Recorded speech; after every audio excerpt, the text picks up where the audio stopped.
अभी आप लोगों ने कहा कि सर हमें क्या यह एक जैसा दिखता है, जो चैप्टर 5 है, ठीक है, क्या यह एक जैसा दिखता है। इसमें कुछ बातें आपको समझ में नहीं आई हैं, ठीक है।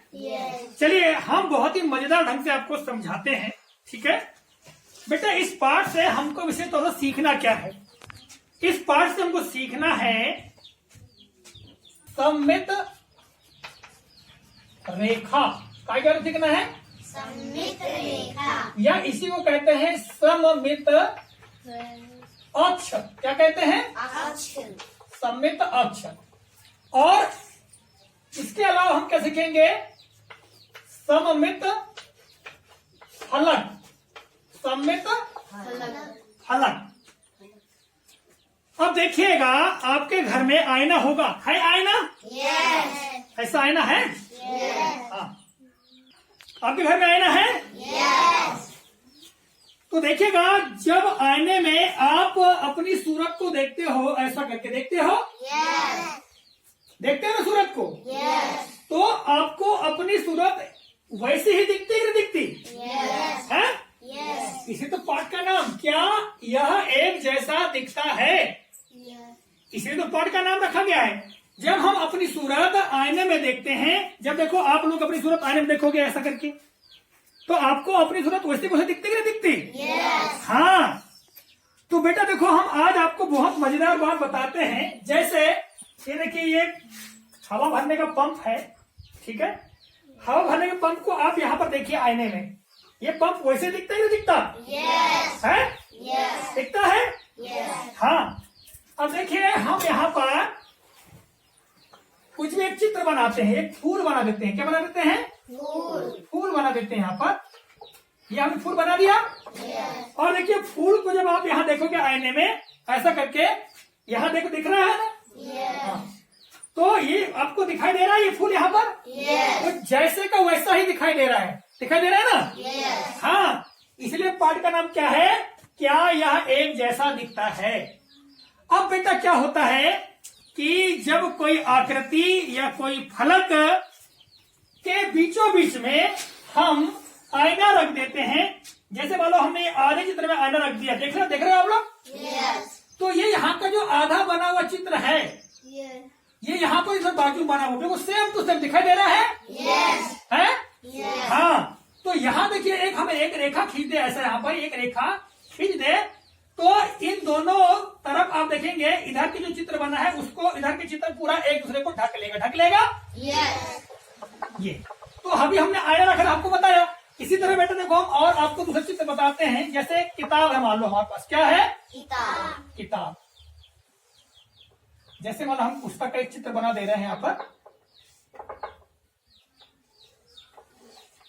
ये किताब का चित्र है। किताब को खोलते हो, देखो मैं आपको बता रहा हूँ, ये सब किताब है। इस किताब को जब आप खोलते हो तो ये खुल जाती है। जब इसको बंद करते हो तो एक दूसरे को पूरा ढक लेता है ना? ढक लेते ना, ढक लेता। तो उसी तरह यदि मान लो हम कोई चित्र या किसी आकृति के ऊपर जब आईना रखते हैं, ठीक है, और जिस रेखा पर आईना रखते हैं, ठीक, उसके दूसरी तरफ भी उसी आकृति बनती है, और ऐसा लगता है कि एक आकृति दूसरी आकृति को पूरा पूरा ढक लेगी, है ना? ये किताब है, मान लो यहाँ पर हमने लाइन खींच दिया ये वाली, और इसको इस तरफ ढक, ये वाला जो पन्ना है इस पन्ने को पूरा ढक लेगा।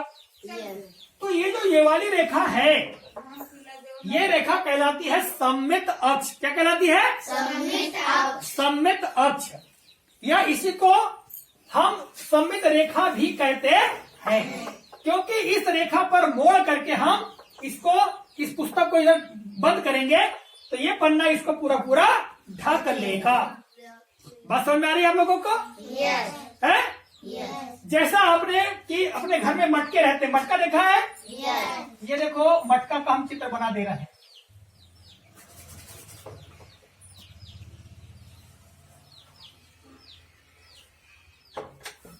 ये लगभग मटके का चित्र है बेटा।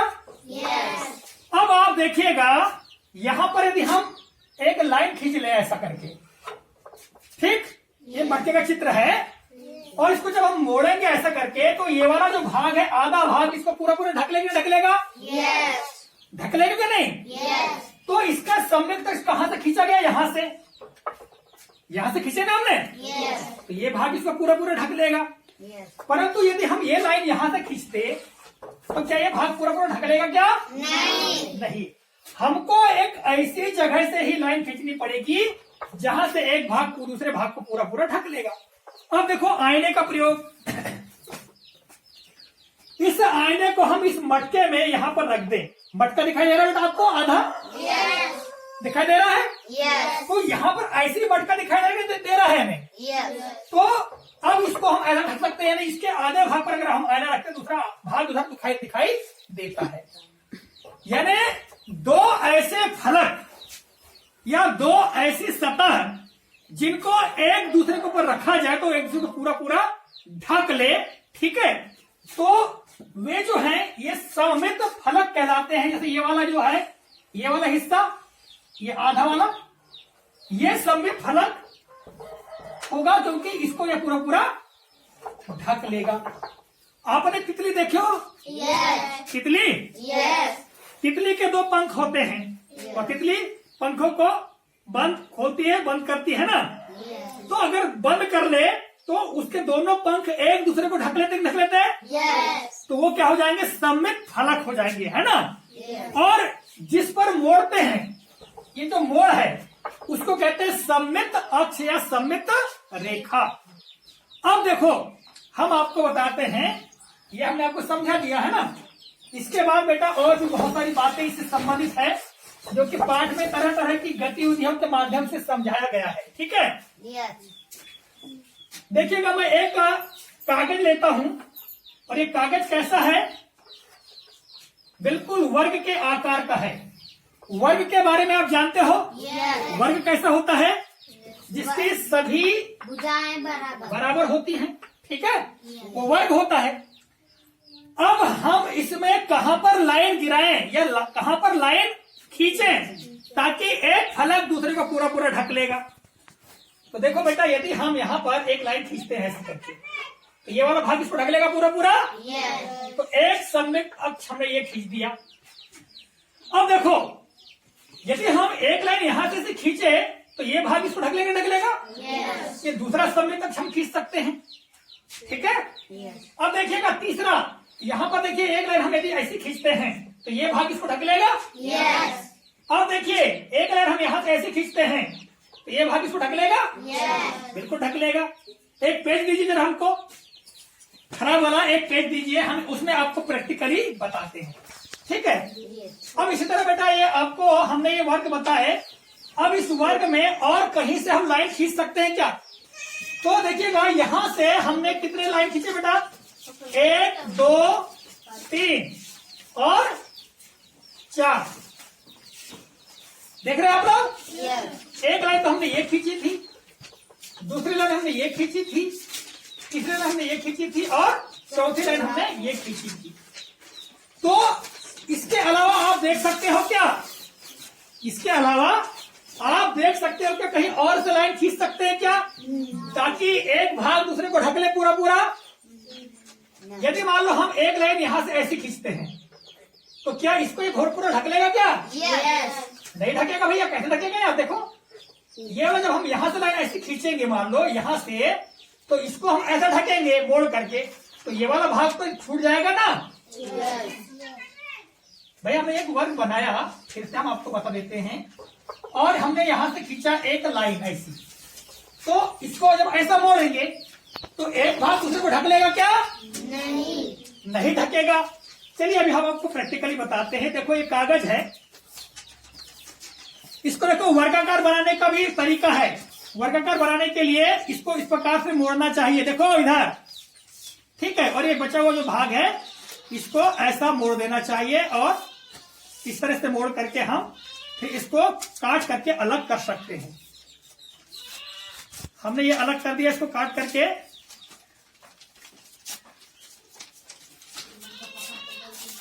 ठीक है। ये हमने काट के अलग कर दिया बेटा। देखो उस कागज उठा लो, हाँ इधर दे दो, अभी काम आएगा वो। ये देखो वर्गाकार कागज बन गया है। ठीक, यहाँ देखिए सब लोग। अब देखो इसमें हम इसको यहां से मोड़ते हैं ऐसा करके। तो ये देखो एक पूरा एक भाग दूसरे को पूरा ढक रहा है, ढक रहा है। Yes. अब देखिए हम इसको पुनः खोल दिया और खोल करके फिर हमने यहां से मोड़ दिया। कहां से? यहां से। तो ये भी पूरा ढक रहा है। देखो Yes. दो मोड़ हो गए बेटा, एक खड़ी मोड़ एक आड़ी मोड़ हो गई। Yes. फिर इसको हम अगर ऐसा मोड़ते हैं तो भी एक भाग दूसरे को पूरा ढक लेता है, ढक लेता है। Yes. ये देखो ढक लिया। फिर इसको हम ऐसा मोड़ते हैं तो भी एक भाग दूसरे को पूरा ढक लेता है, ढक लिया। Yes. हाँ, तो इस तरह कितने मोड़ बने? 1 2 3 4 मोड़ बने, है ना। Yes. कुल मिला के एक वर्ग में 4 सममित अक्ष होते हैं। क्या होते हैं? 4 सममित अक्ष होते हैं। ठीक है, बात समझ आ गई। अब देखिए आपको हमने भी बोला था कि कहां पर क्या होना है। अब मान लीजिए हम अगर इसको ऐसा मोड़ते हैं, इधर देखो सब लोग देखो इधर। अब देखिए हमने ये मोड़ ऐसे यहां से दिया तो क्या एक भाग ने दूसरे को पूरा ढका? क्या नहीं ढक सका। आप इन 4 मोड़ के अलावा कहीं से भी आप मोड़ेंगे तो एक भाग दूसरे को पूरा नहीं ढकेगा। ठीक है, Yes. इसी तरह हम क्या बनाते हैं? एक वृत्त बनाते हैं। वृत्त क्या? वृत्त। अब इस वृत्त में आप कहीं से भी मोड़ दो। ये बीचों बीच में ये है। यदि बीचों बीच से हम एक जो केंद्र है वृत्त का उससे लेकर के एक रेखा खींचते हैं और इसको मोड़ते हैं ऐसा करके तो एक भाग पूरे का पूरा ढक लेगा, Yes. ढक लेगा। Yes. दूसरी लाइन आप खींचिए आप यहीं से, पर जो रेखा है वो केंद्र से जाना चाहिए। ये केंद्र मतलब इस वृत्त का बीचों बीच का बिंदु केंद्र कहलाता है। तो यहां से जब हम मोड़ेंगे तो पूरा ढक लेगा। Yes. इसी तरह एक और लाइन खींचेंगे हम, ये भाग इसको ढक लेगा। Yes. और लाइन खींचिए, ये भाग इसको ढक लेगा। Yes. एक लाइन और खींचिए, ये भाग इसको ढक लेगा। Yes. और लाइन खींचिए, ये भाग इसको ढक लेगा। Yes. तो बेटा आप देख रहे हो इस तरह हम अनंत लाइन सैकड़ों लाइन खींच लेंगे, मानो बहुत सारी लाइन खींच लेंगे तो एक भाग दूसरे को ढक लेगा, ढकेगा, Sir. है ना। तो वृत्त में आप देखते हो जो सममित अक्ष होते हैं वो कई होते हैं, अनंत होते हैं, परंतु वर्ग में केवल 4 सममित अक्ष होते हैं। अब इनको सममित अक्ष क्यों कहते हैं? मित का मतलब होता है मापना। क्या होता है? मापना। और सम का मतलब होता है बराबर। तो ऐसा ये हुआ सममित का कि एक बराबर माप। अब देखिएगा वह रेखा जिस पर मोड़ देने पर एक भाग दूसरे को पूरा ढक ले या बराबर ढक ले उसको हम सममित कहते हैं। और अष्ट का मतलब रेखा या लाइन। ठीक है, या वह धुरी जिस पर हम मोड़ देते हैं। तो यहां पर देखिएगा ये एक सममित अक्ष होगा। क्या होगा? क्योंकि इस अक्ष पर यानी इस लाइन पर हम इस भाग को दूसरे को ऊपर मोड़ेंगे तो पूरा ढक लेगा, इसलिए क्या है? ये सममित अक्ष है। तो एक वर्ग में 4 सममित अक्ष हो सकते हैं। हमने अभी मटका बना के आपको बताया था, Yes. मटका। अब इस मटका में आप सोचो कितने सममित अक्ष हो सकते हैं? एक हो सकता है। कहां से होगा? बीच से. ये यहां से अगर हम एक सममित अक्ष खींचते हैं तो ये भाग पूरे को ढक लेगा। इसके अलावा आप कहीं से भी आप सममित अक्ष खींच नहीं सकते। यदि आप ऐसा खींचोगे तो एक भाग दूसरा ढकेगा क्या? नहीं। एक हम त्रिभुज बनाते हैं। ये समबाहु त्रिभुज है जिसकी सभी भुजाएं बराबर हैं। इसमें कितने सममित अक्ष हो सकते हैं? एक. और सोचो, समबाहु त्रिभुज है अर्थात जिसकी सभी भुजाएं एक बराबर हैं। देखो यदि हम यहां से एक लाइन खींचेंगे तो ये भाग इसको ढक लेगा, दूसरा हम यहां से खींचेंगे तो ये भाग इसको ढक लेगा। ठीक है, समझ आ रही बात। और यहां से अगर एक सममित अक्ष खींचते हैं तो ये भाग इसको ढक लेगा। तो एक समबाहु त्रिभुज में कितने सममित अक्ष होंगे? 3 होंगे। और एक हम समद्विबाहु त्रिभुज बनाते हैं। समद्विबाहु मतलब जिसमें 2 भुजाएं बराबर हो। कितने समय तक छू सकते हैं इसमें? एक एक। केवल हम यहां से खींचेंगे तो ये भाग इसको ढकेगा, यदि हम यहां से खींचेंगे भैया तो नहीं ढकेगा, है ना? यस तो आपको समझ में आया बेटा? यस ये जो पाठ है क्या यह एक जैसा दिखता है? इसको पढ़ाने के पीछे उद्देश्य यह है कि किसी ऐसी आकृति जो जिसके दो समान फलक हैं, एक बराबर होते हैं और एक दूसरे को ढक लेते हैं, और जिस मोड़ पर, जिस रेखा पर वो मुड़ते हैं, है ना, ढकने के लिए, वो सममित अक्ष कहलाता है। और एक भाग जब दूसरे भाग को ढक लेता है तो वो दोनों क्या कहलाते हैं? सममित फलक कहलाते हैं। ठीक है? यस समझ में आ गई बात? तो बेटा ये आपका पाठ था। इसमें और आपको कुछ कठिन लगे तो फिर आप हमको बताना। ये पूरे पाठ में आप देखोगे तो सब यही गतिविधि दी गई है, सब आईने से संबंधित। आप अपने घर में कई वस्तुओं पर ये आईना रख के देखना, ठीक है? आपको बहुत सारी बातें समझ में आने लगेगी। और देखिएगा आपको जो भी कठिन लगे तो आप मुझे बताइएगा, ठीक है बेटा? यस अगले कालखंड में।